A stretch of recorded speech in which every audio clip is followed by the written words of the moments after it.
Muito bem, este é o programa Reavivados por Sua Palavra. Bom ter a sua companhia para estudarmos juntos o capítulo 21 de Mateus daqui a pouquinho.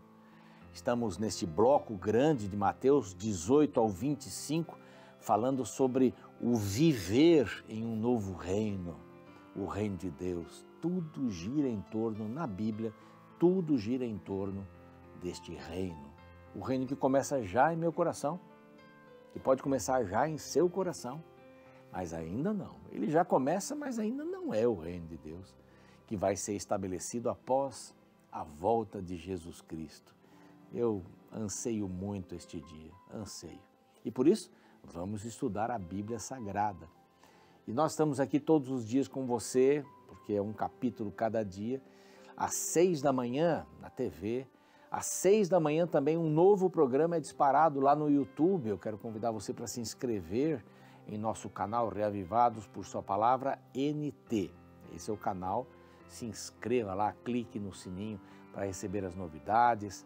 Copie o link do canal, do capítulo, envie para os seus amigos, tornando-se assim um missionário, né? Uma missionária de Jesus. Estamos também no Deezer, no Spotify, desde o capítulo 1, né, o primeiro capítulo de Gênesis, até o capítulo de hoje, 21 de Mateus.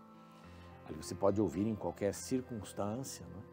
E estamos também, claro, como todos os outros programas da nossa rede aqui, da TV Novo Tempo, digo melhor, e lá no NT Play.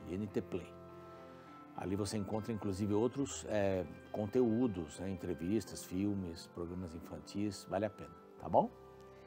Eu quero agradecer muito aos Anjos da Esperança, você que tem, através das suas doações, ajudado rádio, TV, mídias sociais, cursos bíblicos e nos ajudado a pregar o Evangelho em português e espanhol para todo mundo. Aliás, você está pregando o Evangelho dessa maneira. E eu convido você para participar dos Anjos da Esperança também, dando a sua contribuição para a gente pregar o Evangelho dessa forma mencionada, tá bom? Aqui temos um WhatsApp, basta mandar uma mensagem e você fará parte desse time tão especial para todos nós aqui. Graças aos Anjos da Esperança, esta revista pode ser sua. A Rede Novo Tempo está disponibilizando vários temas da revista Esperança Novo Tempo, que são guias de estudo da Bíblia. Este aqui falando sobre mente feliz, com temas lindíssimos. Aqui eu tenho mostrado os temas, a questão psicossomática, né? Corpo e mente juntos. Olha, não é só o corpo, a mente tem que trabalhar, não é só a mente também, o corpo tem que ser trabalhado, né? Controle emocional, são temas lindos. Você, no final, quando terminar, né? No final é quando a gente termina, né? Só para relembrar. Mas quando você terminar, você preenche aqui no final um questionário, envia ou pela internet ou pelo correio comum, né? E recebe um lindo certificado. Que aparece bem pequenininho o certificado. Opa! Aparece bem pequenininho o certificado que você vai receber aqui. Mas vale a pena o conteúdo, tá bom? Mande uma mensagem para este WhatsApp. E esse número aqui, você deve escrever o seguinte, o nome do curso, né, que seria Mente Feliz, e ponha lá, pelo WhatsApp. Pronto, você vai receber as orientações para receber aí esse maravilhoso guia de estudo da palavra. Nós vamos para o intervalo, na volta a gente vai estudar o capítulo 21 de Mateus. Então, não sai daí, a gente já volta.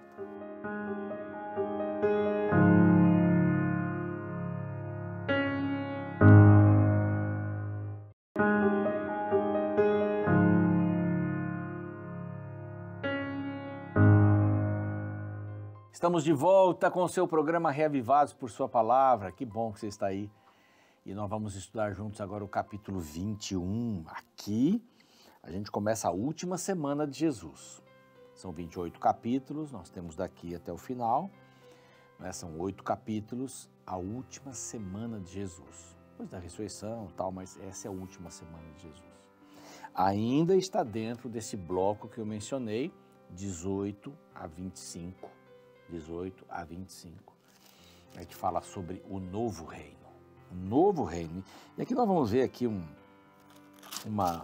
algumas situações, né? Parábolas também, 2 parábolas até o final do capítulo. Tem muito assunto, esse capítulo tem muito assunto. Alguns nós vamos passar mais rapidinho, tá bom? Jesus entra em Jerusalém. Toda vez que Jesus ia para Jerusalém, você percebe que na história ele não ia muito para lá não, né? Toda vez que ele ia tinha algum BO, como a gente diz, alguma coisa. Então ele vai para Jerusalém. Quando se aproximaram de Jerusalém e chegaram a Betfagé, ao Monte das Oliveiras, enviou Jesus 2 discípulos. Betfagé quer dizer casa dos figos verdes. Por que eu estou falando isso? Porque vai aparecer a história dos figos no verso 18. Figo verde quer dizer árvore que ainda dá fruto, né? Está dando frutos, estão verdes. Então, tem frutos. Só que no verso 18 a gente vai ver uma figueira que já estava para dar frutos, que precisava dar frutos, porque tinha folhas, né? Primeiro vem os frutos, depois vem a folha, então se tem folha tem fruto. Então aqui a Bíblia é toda ligadinha assim, é muito interessante, é bem legalzinho. Então enviou 2 discípulos para quê? Para buscar uma jumenta presa. Eles tinham que achar uma jumenta presa e com ela um jumentinho. E Jesus falou, vão lá, acham uma jumenta, a mãe e o filhinho. A mãe e o filhinho. Tá ok, e eles foram. Saíram depressa. E se alguém disser alguma coisa, diga que é para o Senhor está pedindo, o Senhor está pedindo, e logo Ele vai enviar. Bom, aí, eles vão, acham a jumenta, acham o jumentinho. Informações que esse jumentinho nunca carregou ninguém, tá? E Jesus estava aqui nessa época festiva de Jerusalém. A partir daí, quase 2 milhões de pessoas apareciam. Essa é a ideia, mais ou menos, ali, né? E ele vai para dar uma forçada também nos judeus, né? Nos líderes, para pensar. Jesus sempre fazia o máximo para que os líderes pensassem, os ricos, os pobres, homens, mulheres, crianças. Ele trabalhava isso. Pensa. Então, Jesus entrou com o jumentinho. Ora, isto acontece para se cumprir o que foi dito pelo profeta Zacarias, 9:9. O texto, né? Eis aí vem o teu rei, humilde, montado em jumento, num jumentinho de cria de animal de carga. Então os discípulos foram, acharam o jumentinho, voltaram e colocaram Jesus em cima do jumento para entrar na cidade. Não é? Era digno de rei, uma entrada triunfal, como o título diz, e era, sem dúvida, uma entrada triunfal. E a maior parte da multidão estendeu, nem todos, tem opção de seguir ou não Jesus. A maior parte da multidão estendeu suas vestes pelo caminho, e outros cortavam ramos de árvores, espalhando-os pela estrada. Aí tem um domingo de Ramos, que é conhecido, né, e, tradicionalmente, e as multidões, tanto as que o precediam como as que o seguiam, clamavam. Ali estavam pessoas que ouviram sermões de Cristo, algumas pessoas que foram curadas por Cristo. Eles gritavam um negócio: Hosana ao filho de Davi. Sabe o que isso queria dizer? A salvação chegou. Para Judas, olhando aquilo, ele disse: agora ele vai lá, vai assumir o trono, vai tirar esses impostores, esses estrangeiros e vai dominar o mundo. É isso que nós estávamos esperando. E eu creio que muitas pessoas estavam pensando assim: ele vai agora, ele ressuscita mortos, ele alimenta o exército, não precisa depender de nada, tem lá um pouquinho de comida, ele faz aquilo se multiplicar, ele não vai ter problema nenhum. Esse é o nosso rei que está. Então, alguns estavam pensando assim, outros estavam ali, não sei quantos, Hosana o filho de Davi, bendito o que vem em nome do Senhor, Hosana nas maiores alturas. Isso era uma provocação tremenda em relação aos líderes, aos sacerdotes, aos sumos sacerdotes, aos fariseus, aos escribas. Isso era uma humilhação. Bendito ele que vem em nome do Senhor. Eles não tinham feito isso antes para ninguém, para ninguém. A salvação chegou. A salvação chegou. Aí perguntavam, quem é este? E as multidões clamavam, este é o profeta Jesus de Nazaré da Galileia. Esse é o profeta Jesus. E ele chega e contemplou uma tremenda hipocrisia. Qual era a hipocrisia? Eles estavam vendendo lá no templo. Eles vendiam e compravam, trocavam moedas, que só valia, para se comprar no templo, só valiam aquelas moedas do templo. Então eles tinham que trocar. No câmbio eles já ganhavam.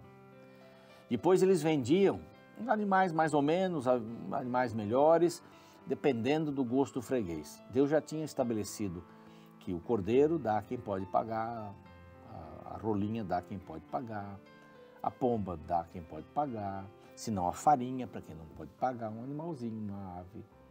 Então Deus já tinha estabelecido, mas eles fizeram outro esquema. Tem o cordeiro A, B e C, né? Eu estou falando aqui, né? Tem a pomba A, B e C, tem a farinha boa, tem a farinha média. Quem não pode pagar nada, tem essa farinhazinha que tá tudo certo. Não. Ele viu tudo aquilo lá. O que simbolizava o cordeiro? A vida dele. Ele era o cordeiro de Deus que ia tirar o pecado do mundo. Ele, com a sua morte. O símbolo da vida dele era regateado. Compra por tanto. Não, eu levo 10, mas me faz tanto. De jeito nenhum. Que alguns vinham de longe, não traziam, né, esses cordeiros. Não traziam os animais para serem oferecidos. E Jesus derrubou tudo aquilo. Derrubou as mesas, os cambistas, cadeiras que vendiam pombos e todos os que vendiam pombos. Isso assim, está escrito, a minha casa será chamada casa de oração. Que bagunça é essa? E quando ele disse isso, essa foi uma das maiores provas nesse momento de que ele era o Filho de Deus. Eles gritavam, hosana ao Filho de Deus. Ele era o Filho de Deus, ele era o Messias. E quando diz assim, a minha casa, a casa dele, é para ser chamada casa de oração, não é para vender essas coisas assim. Vós, porém, a transformais em covil de salteadores. Mas Jesus, ele ia e voltava para o templo. Aquilo assustou muita gente. E era verdade o que ele estava falando. Era verdade. Vieram a ele no templo cegos, e ele os curou, coxos. Verso 15, mas vendo os principais sacerdotes, os escribas, né? As maravilhas que Jesus fazia, e os meninos cantando, hosana ao filho de Davi, indagaram-se, perguntaram-lhe, ouves o que eles estão dizendo? Você está ouvindo o que eles estão falando? Jesus, você está ouvindo o que eles estão falando? Eles estão dizendo assim, hosana filho de Davi. Isso aí é só para Deus. Aí ele disse assim, é isso mesmo. Sim, eu estou ouvindo o que eles estão dizendo. Em outras palavras, eles estavam querendo dizer assim, você está ouvindo, você não vai silenciá-los? Não, mas eles estão falando a verdade, eu ouvi sim. Eles estão falando a verdade, sabe por quê? Olha só o que ele usa de Salmo 8, verso 2. Da boca de pequeninos e crianças de peito, tiraste perfeito louvor.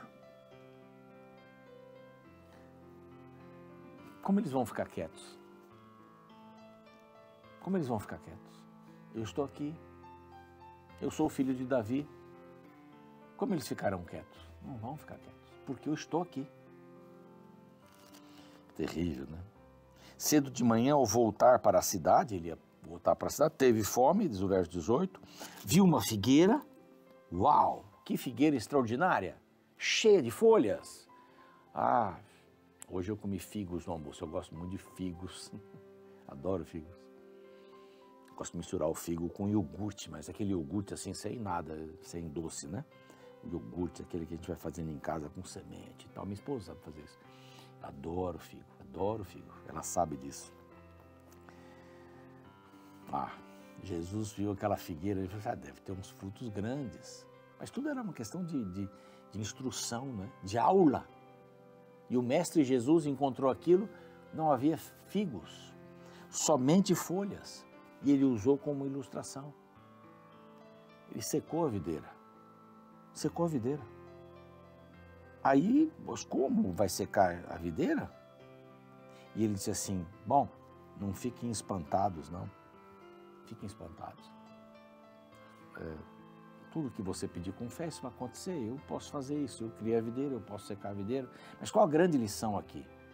A videira era o povo de Israel e pode ser também a igreja hoje. Uma igreja só tem folhas, não tem frutos? Não. O fruto do Espírito, a videira verdadeira, o ramo que está na videira, produz frutos.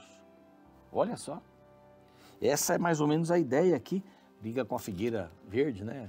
Aqui a Betfagé, quer dizer casa do figo verde. Aqui não tinha nada. Nada. Aí então começaram a discutir com que autoridade ele fazia aquelas coisas. E perguntaram para ele, os principais sacerdotes, você está curando? Qual a sua autoridade? Aí Jesus responde a pergunta com outra pergunta. Ele fazia muito isso. Tá bom. É o seguinte, eu também vou fazer uma pergunta para vocês. Se vocês me responderem essa pergunta, eu vou responder com que autoridade eu faço essas coisas. Estava na cara, sabe? Jesus disse, olha, deixa eles falarem, Hosana, filho de Davi, sou eu mesmo. A minha casa é casa de oração, não é para vender coisas assim. Não é vender qualquer coisa, é vender o Cordeiro, sou eu. Olha aí, a minha imagem, a imagem do Salvador está aí regateada, é assim. Parece que a gente pode dar valor para Deus, a Deus vale tanto. Aquilo que você pede para Deus, geralmente é o valor que você atribui a Deus.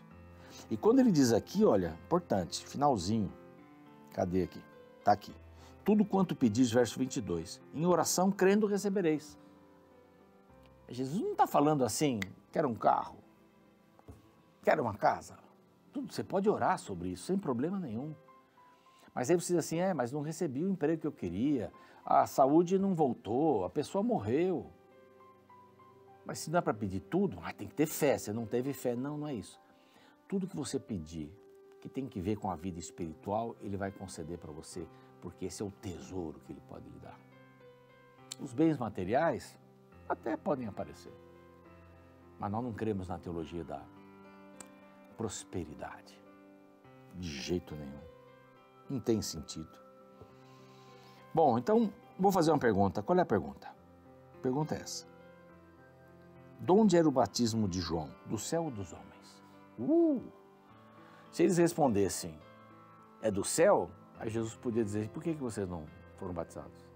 Se respondesse, é dos homens, aí o povo ia ficar contra eles. Então eles disseram assim, nós não sabemos, com medo do povo lá, verso 27. Nem eu vos digo com que poder, com que autoridade faço essas coisas, também não digo isso. Jesus era tremendo. Claro que era autoridade divina, não é? Aí ele conta duas parábolas. Uma parábola ele conta assim, um homem tinha 2 filhos. Para o primeiro filho ele disse assim, filho, vai trabalhar na lavoura hoje, na vinha? Ele disse, vou não. Desculpe, o primeiro disse assim, sim, eu vou, mas não foi. Aí o segundo disse assim, eu não quero, mas ele se arrependeu e foi. Então um filho que disse sim, mas não foi, e outro filho que disse não, mas foi. Qual dos dois fez a vontade do Pai? O segundo, disseram. Aí então declarou Jesus, em verdade vos digo que publicanos e meretrizes vos precedem no reino de Deus. Isso daí. Está falando sobre o reino, o novo reino. O novo reino não entra fariseu e escriba, porque eles têm essa função.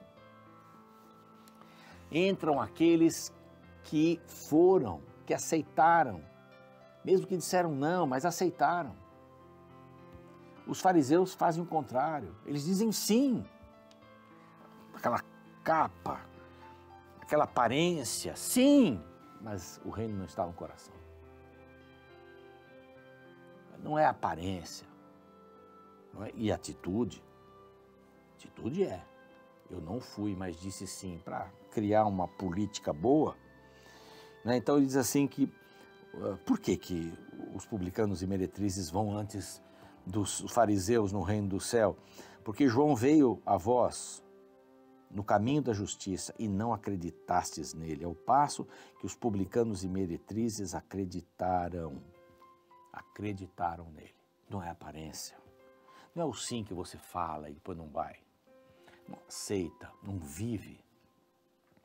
E a última parábola, os trabalhadores maus, aí falando de Jesus mesmo, não é? Uma vinha, o dono da vinha. Havia um homem dono da vinha que plantou uma vinha, cercou, pôs um lagar, pôs a torre, arrendou-a para alguns lavradores, depois se ausentou do país, aí foi lá voltar para receber, né? Ao tempo da colheita ele enviou os servos, que eram os profetas. Isso é um paralelo. Aí os lavradores viram aquele servo que foi receber os frutos, o dinheiro e tal, espancaram a uns e mataram outros, e a outros apedrejaram. Uau! Então ele enviou outros em maior número, mais profetas. O que aconteceu? Tiveram a mesma sorte. E por último, enviou-lhes o seu filho, dizendo: a meu filho vão respeitar. Jesus, novo rei, né? E o que fizeram? Vamos matá-lo porque é o herdeiro. Agarraram e o mataram. Aí vem o juízo. Quando, pois, vier o Senhor da vinha, que fará com esses lavradores? Fará perecer horrivelmente esses malvados e arrendará a vinha a outros lavradores. Os judeus perdem o status de povo de Deus. E agora outros lavradores vêm, os gentios. Ou os judeus. Agora é espiritual, agora não é mais o povo. Os profetas vieram e eles destruíram os profetas nas duas vezes aqui apresentando. O filho foi enviado e eles matariam o filho. Jesus está falando dele aqui, dele. Aí ele fala assim, a pedra que foi rejeitada, essa pedra é a pedra. Eu sou a pedra rejeitada,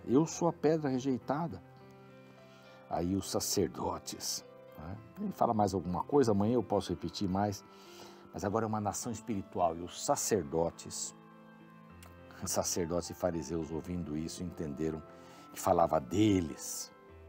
E aí começaram a temer a multidão e começaram a idealizar a morte de Cristo. Reino, novo reino, você e eu fazendo parte desse reino. Vamos orar? Pai amado, que a tua bênção esteja sobre nós e as nossas escolhas apontem sempre para o teu reino já, mas ainda não. Em nome de Jesus. Amém. Amanhã a gente se vê, o programa segue mais um pouco aí. Até lá. Em 2022, uma mulher viajou por 689,2 quilômetros, saindo da cidade de Massachusetts, nos Estados Unidos, até Washington, D.C. para conhecer o namorado virtual. Porém, ela acabou tendo uma surpresa nada agradável, após ele mudar de ideia ao ver como ela era pessoalmente. Através de um vídeo no TikTok, a mulher, que é mãe solo de uma garotinha, contou que foi deixada esperando por horas nas poltronas do aeroporto. Na legenda do vídeo, ela dizia que ele desistiu de se encontrar com ela após se surpreender com a aparência dela. O problema é que nas fotos, a mulher utilizava muitos filtros, tendo a imagem real muito diferente da virtual. Dentre os comentários do ocorrido, alguns afirmavam que o rapaz havia sido enganado, pois a mulher apresentava algo que na verdade não existia. A questão do engano por causa da aparência me fez pensar no capítulo 21 do livro de Mateus. Nesta seção encontramos 3 ações simbólicas ou parábolas dramatizadas de Jesus. Dos versos 1 a 11, temos sua entrada em Jerusalém como rei e Messias. Dos versos 12 a 17, encontramos a purificação do templo, que simboliza sua autoridade sobre o culto religioso judaico. A partir do verso 18, encontramos seu terceiro ato, a maldição da figueira. Ouça. Cedo de manhã, ao voltar para a cidade, Jesus teve fome. E vendo uma figueira à beira do caminho, aproximou-se dela, mas não encontrou nada a não ser folhas. Então Jesus disse à figueira: nunca mais nasça fruto de você. E a figueira secou imediatamente. Quando os discípulos viram isso, ficaram admirados e disseram: como a figueira secou depressa. Quando li pela primeira vez esta porção da Bíblia, confesso que não entendi a ação de Jesus. Veja, a figueira não dá fruto o ano todo. Então pensava eu, que culpa tinha a pobre árvore de não ter fruto justamente no dia em que Jesus estava com fome? Não era justo a coitada ser amaldiçoada por não satisfazer o apetite dele. Mas sabe, depois que estudei um pouco sobre a figueira, entendi o ato simbólico de Cristo. Em primeiro lugar, a frustração de Jesus não se deu porque a árvore não tinha fruto. Este não era o problema real. A grande questão é que o pé da figueira, quando não está dando fruto, seus galhos ficam secos e sem folhas. Porém, quando está no tempo de frutos, ela fica cheia de belas folhas. No dia em que Jesus saiu com fome, ele olhou de longe e viu aquela figueira cheia de folhas verdes. Então ele pensou, se ela tem folhas, então deve ter frutos. Porém, para sua decepção, aquela figueira era uma fraude. De longe ela aparentava ter frutos, de perto eram apenas folhas. E se você voltar ao início do capítulo 21, perceberá que a figueira era um símbolo do próprio povo de Israel que estava recebendo Cristo como rei, mas em alguns dias gritaria: crucifica-o. E sabe, a figueira amaldiçoada é um alerta para nós também. Pior do que não ter frutos verdadeiros é fingir que os tem. Aparentar de longe ser frutífero, mas de perto não passar de folhas.